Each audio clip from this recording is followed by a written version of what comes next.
You have two boss and a very strong enemy. So, well, I think I'm toast here.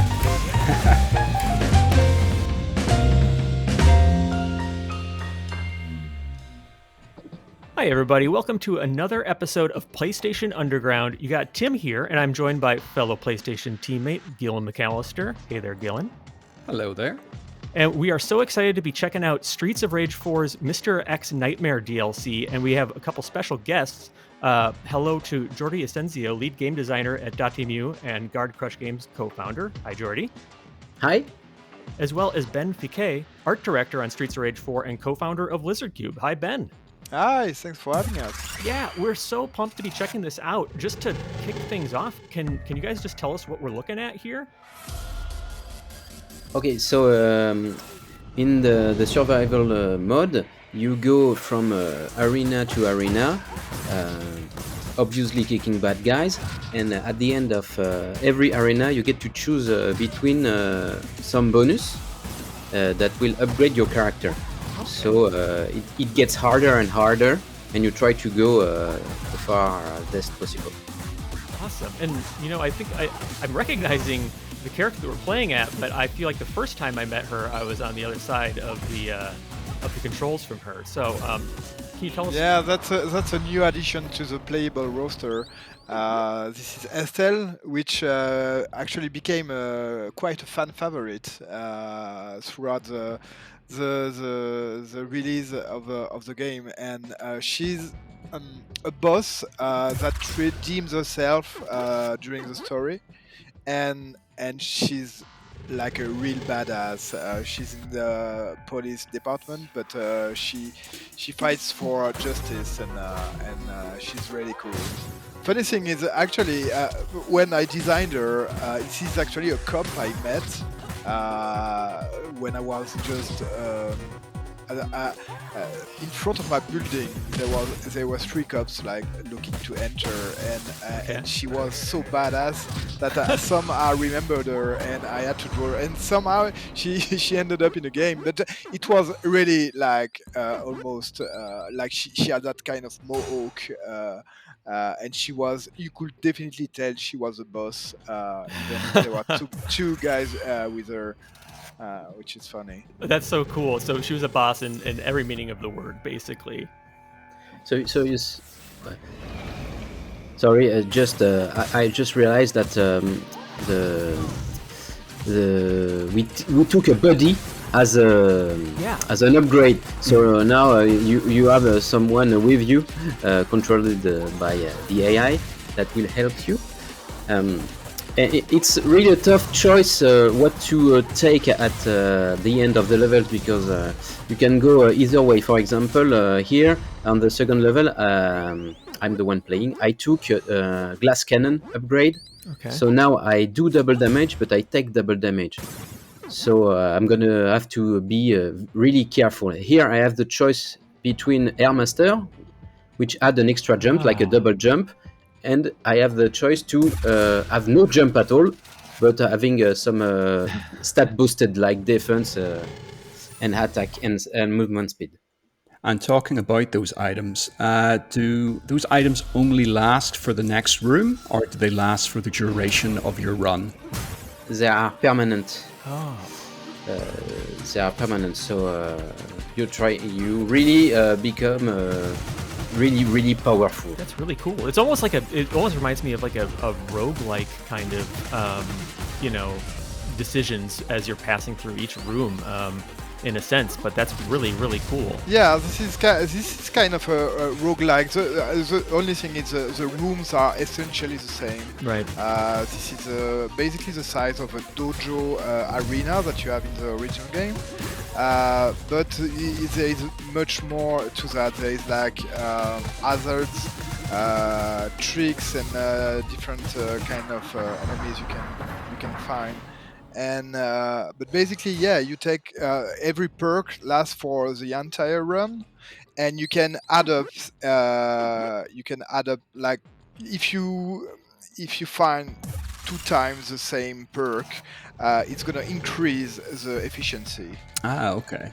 Yes, you can stack them. For example, here I stacked a lot of fire perks on my special attack. So I have a very powerful fire special attack, and that will create a little pound of fire on the ground when I hit an enemy with it. Got you. Oh, I that's see great. No, it's fire, but I don't use it here because it's on the special move. A special move drains life. All sorts of elemental powers going on. Yeah, and I have the, of course, yes, the lightning power on the weapons, so it propagates to nearby enemies. So it's very interesting. It propagates a little damage. Yeah, you see there. I see we're going old school. Old school visuals. So are we expecting to see the return of some classic enemies in survival mode?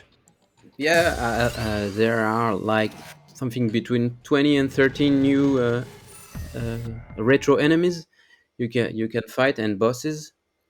Yeah, I feel like that boomerang. Speaking of bosses, looked familiar from an early Streets of Rage game. But so sorry. Is this another new character we're looking at here? Yes, it is Max Thunder from the original game, Streets of Rage 2. Oh, awesome. Yeah, it's one of my favorite ones. I just love grapplers in fighting games. Yeah, you see there we are playing co-op. Yeah. And what is interesting when you play 2 players is that you have just one upgrade per level. So you're gonna have to choose who will be the one who take it. That's awesome. So it's like the constant Streets of Rage experience where you're like, who's picking up that turkey off the ground? Yes. With higher stakes. That's really great. I also got to mention, I love the hieroglyphs in the background of this stage. It's so good. I was going to say, just sort of, we're seeing Max's return. Stell's new, unique to Streets of Rage 4. Max players will remember him from Streets of Rage 2. Curious to know, is his moveset exactly the same as 2, or have you added some new features and new abilities to him? Well, there's definitely the original moves that fans know and love about the character, but this one, for example, is ultra move. It didn't have an ultra move in the original games, obviously, and so we added a lot of new things, but mainly we try to stay true to the character, and also in the new DLC, you're gonna have the possibility to have new moves that you can mix and match for your playstyle. So somehow in the video you can see moves that hasn't been seen before, and the fans are gonna see that this is not the moves that you're supposed to do there. But Are they unlockable? Yes, you unlock them playing with them in the survival mode. Each time you end a run, you are rewarded with points that will unlock move for that character. So if you want to unlock a move for everybody, you're gonna have to do some scores, some good scores with all the characters. Yeah, and as with the main campaign, I guess unbreakable combos is your way to high scores. Well, it works a little differently scoring wise, because in the main campaign with scores you win extra lives, which are very useful to finish the games. But here you win stars. So making combo is an important factor to have stars, because stars helps you survive in a difficult situation like this one, for example, because you have a boss. You have 2 boss and a very strong enemy. So, well, I think I'm toast here. It's gonna be very hard. You see, I don't have any stars left, and I have the big guy who will run at me with fire. I can try to throw them off the rings, but it's gonna be really hard. But I have that double jump. So you're definitely surviving longer than I would, I'll tell you that. And real quick before we say goodbye, Ben, what was the name of that last character? that was Shiva, fan favorite character back from the original games. Awesome. Welcome back, Shiba. Well, that's our look at Streets of Rage 4's Mr. X Nightmare DLC coming soon on PlayStation 4. I want to say, Jordy, Ben, thank you so much for joining us on PlayStation Underground. This was great. Thank you for having us. Thank you, guys.